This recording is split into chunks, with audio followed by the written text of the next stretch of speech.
Today I'm going to be learning about Polish history by watching this video, How Lithuanian Was Poland Lithuania. Of course I've watched videos before about how Poland has changed over the last 1,000 years, and it's like really changed a lot. There was always a time when it was connected to Lithuania, so interested to see how much of each country had an influence on this country. Tell me what you think about this and tell me what you know about it as well.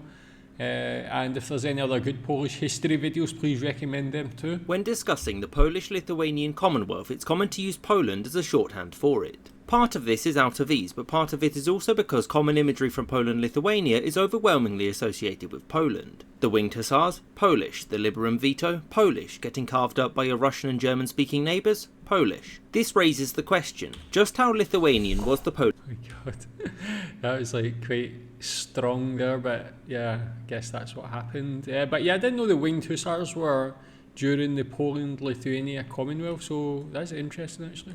And German-speaking neighbours? Polish. This raises the question, just how Lithuanian was the Polish-Lithuanian Commonwealth? Now, there are many metrics you can use to determine just how Lithuanian the Commonwealth was. And of course this varied over time, but perhaps it's easiest to simply look at a map of the territory. So, the Polish-Lithuanian Commonwealth was divided into several constituent lands. The two main ones were the Kingdom of Poland and the Grand Duchy of Lithuania. The Commonwealth also had separately administered puppet fiefdoms, the Duchy of Courland, the Duchy of Livonia, and most notably the Duchy of Prussia. So, in terms of territory, as we can see, the Kingdom of Poland was dominant, if not overwhelmingly so. Although you should know that this was only because Lithuania ceded this territory to them at the creation of the Commonwealth. That's interesting. I wonder what would have been different, how history would have been different if they never ceded that land. It's like not too much bigger than that. Actually, yeah, it seems relatively evenly split. I didn't think it was too overwhelmingly Poland. The Commonwealth. The population of Poland-Lithuania at the turn of the 16th century was just over 7.5 million people. By the time it reached its peak in 1618, it was about 11 million. The Kingdom of Poland was the larger of the two halves and was home to about 6 million people at its peak, of which 4 million were Polish. In the Lithuanian half of the Commonwealth there were about 3 million people, of which about 1 million were Lithuanian. Now, as you'll have noticed, that means that Lithuanians were a minority within not only the Commonwealth but within their own half of it. And in terms of ethnic composition, the Commonwealth looked like this, with the Polish being the largest group, followed by Ruthenians, Ukrainians, Lithuanians, Germans, and then Jews. It would seem then, at its height, the Polish-Lithuanian Commonwealth was only about 10% Lithuanian. Yeah, actually, when you think about it, like when it's like, I know it's a Commonwealth, but it's like very diverse. Like you talk a lot about these days about diversity in countries and it being something to be proud of and something that doesn't happen so much. But that's incredibly diverse. Quite interesting when you look back at history and see the makeup of countries. I wonder how things were day to day.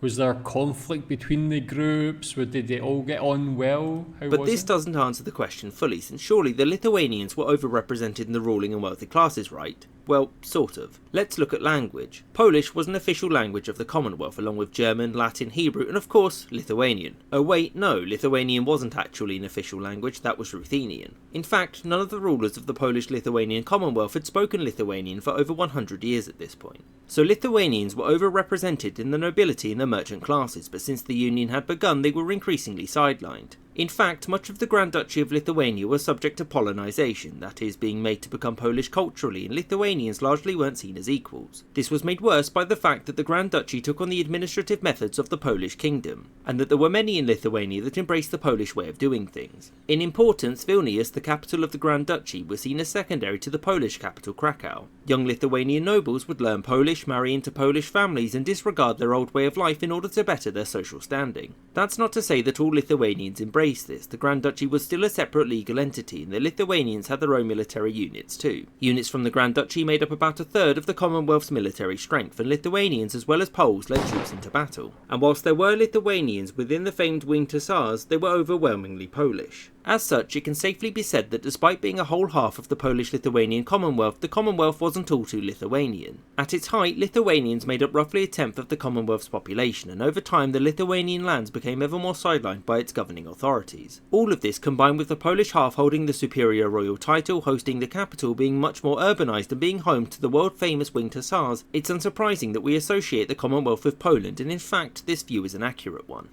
I hope you enjoyed this episode and thank you for watching. Interesting, yeah. So maybe there'll be like other videos that have like a deeper look at that Commonwealth. If there is any that are interesting, please recommend them. I would love to learn more about its creation, the history of how it became what it was, and then maybe how it ended as well. So tell me what you know about this, tell me what you think about this one. Thanks.